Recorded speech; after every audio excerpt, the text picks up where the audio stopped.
Thank you, gentlemen. 2-0 now for EDG, but it's not like these games are not close. We're seeing AHQ hanging in the gold, take some fights, but the coordination does not seem to be there, that at any moment they're taking a breath and strategically taking control of the game. I mean, they don't seem close up until a certain point, and then it's just completely over as to how we thought EDG played. One fight, they take the game from you, and that's what they're doing here.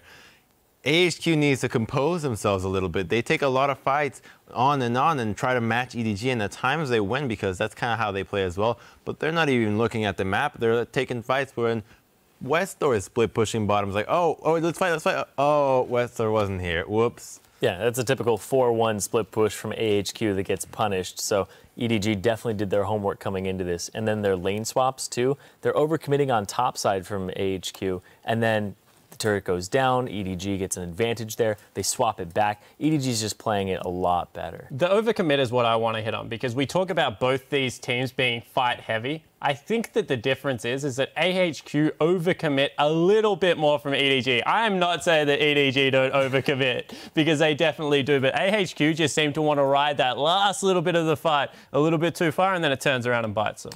Yeah, and also, you know, to the picks and bans point, we were talking about the top lane and how much that might matter here. We saw some, you know, some pretty sweet outplays by Koro in the tower dives early on, but that Hecarim ban came through. AHQ prioritized the Gnar, but it didn't seem to quite make the difference that they needed coming into this game. Yeah, Koro's still effective on Maokai is the thing. And then Pawn, you know, we talked about him being pretty much the fourth carry. He's like the backup carry of the team. When Koro's on some type of tanky top laner, Pawn really has the opportunity to step up and be that carry for his team. And he did it on the Kassadin. It was a very volatile matchup in the mid. And the scariest thing is that's not even where Kassadin's really strong. He wasn't level 16. Yeah. He didn't have his Grail. He didn't have a Lich Bane. There was going to be a point in that game where anytime Anne went near anything, all you do is sit in a brush, you stack up, as we see them going through some more strats, probably thinking how many Rift Walks can we stack in a brush there? Because all you do is you stack it up, then you flash Rift Walk, W the AD carry, and they die. I have a feeling Deft after that is like, come on, man,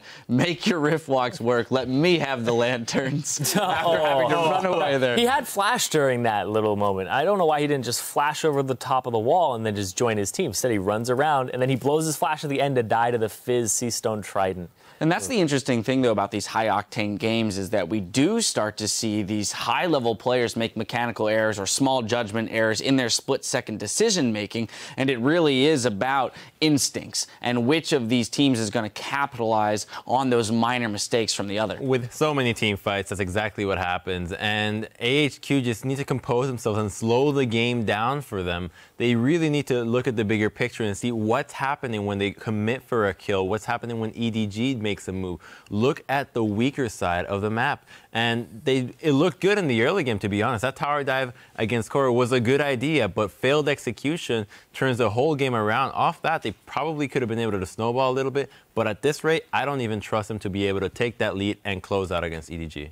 Now, for AHQ, I do have to point out Anne in that game doing a lot of work on Lucian. When we look at just DPS in those fights, positioning pretty well, but again, you know, sometimes getting lost in, you know, the mix, Eing in, getting caught out by the Kassadin. Yeah, the Kassadin's going to catch him pretty much no matter what. And the game was 29 minutes long. If Kassadin hits level 16, it's even worse. Protecting on Anne basically becomes impossible. He's going to reach him, and you just have to deal with the Kassadin once he does, and that's the situation. I want to hit on that because that's actually the rest of AHQ's fault. Twice now they've ran anti-carries against their AD carries, and they've done absolutely nothing to shut the Hecarim or now the Kassadin down. These are two champions that are both punishable during the laning phase, and Anne needs the rest of his team to win those lanes so he can do his job. If they don't do their job, he's not going to be able to do anything. All right, so then you point to the mid lane there specifically for this matchup with the Kassadin Westdoor on Fizz not making as much of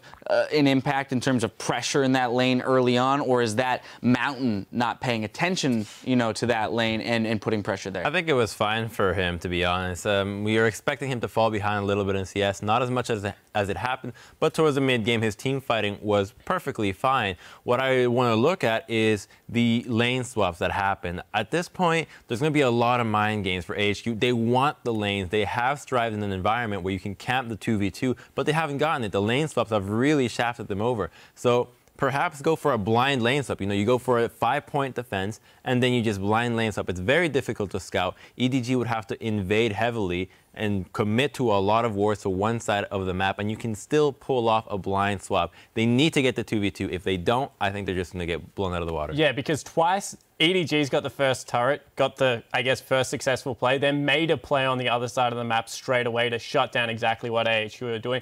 The point that I was trying to make is that Cassidy shouldn't have his turret up in that game, and it was never really under pressure. So I just don't think they committed heavily enough to the strategy of getting it into the mid lane and shutting it down. So we're looking at some composure coming through for AHQ, as you mentioned. As we look forward to this next game, though, Zyrene, on the side of EDG, how do they close this out in a clean 3-0? They just keep doing what they're doing. They get the lane swap. They make sure that they have their jungler Clear Love pretty much in the same spot as always. Like, basically, just stick to the formula. Pick an anti-carry to shut down the carry of the enemy team, whether it's a top laner, whether it's a mid laner, and just snowball it. They are taking these fights, and they just have mechanical execution 2 notches better than AHQ, and that's what they're relying on right now, and it's working. And I love it. It's a clean 3-0, because no one is ever going to call these games clean. When I say clean 3-0, just meaning they don't drop a game, right? I know what you mean. Yeah, well, I mean, I would have argued the same point, is that you need to clean up your execution and your mechanics here for EDG, because, as we mentioned, across the board seem to be 1 notch up in all of the positions. So as long, you know, both teams could be doing the same thing. As long as you're executing slightly better, of course, you'll come out on top. So composure for AHQ. But composure only when they're up there with these guys in terms of gold. We saw it at that 30K mark here in this game. They were even. But when they're down 5K, how do they get back into it? Well, they keep fighting. They have to focus on turrets. And we saw at one point at the second dragon, we thought, okay, give up the second dragon. You have the first one. Go for the top tower. Get the lane swap. And then defend your tier 2 bottom. But some sort of brain fart happened to them, and then they gave up their tier 2 bottom when they clearly saw that EDG was rotating into that. They really need to prioritize in denying the gold for EDG. When you get the only dragons that matter are number 1, number 3 in certain compositions, and the 5th one. Like, you can give up the second dragon to get an influx of gold. They really need to prioritize because they're not farming as hard as they should be, and they're falling behind in items because of it. Yeah, and the other thing I want to point out is that EDG right now are showing absolutely nothing. So you might be thinking that they're heading into these games very messy, but they don't have to show anything else. If they can win another messy game, plays right into their hand. We haven't seen Jinx, we haven't seen Nunu. Yep. They have heaps more tricks left. All right, well, we're going to step away while the teams prepare for Game 3 between Edward Gaming and AHQ Esports Club. Keep it tuned right here. We'll be back in just a second.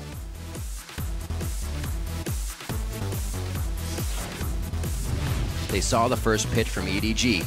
We'll see if they can repair it. And Shark comes in, but he's exhausted all the same. Not a lot of damage coming through. Forced to jump back up, but Sif goes in. Goes for the Mega Narcoro. Tries to limp away from this one. Getting hit up by Westor. Goes down to the passive. And now more kills come through with Playful Trickster. Mako point blank calling. Baron actually has about 1,500 HP. Nobody can really keep fighting for it, but they're trying to push everybody, so Baron is attacking them. To start the series out 0-2, a re-engage comes in. I don't know if it's going to be enough because Pawn is crushing everybody. EDG take game 2 over AHQ.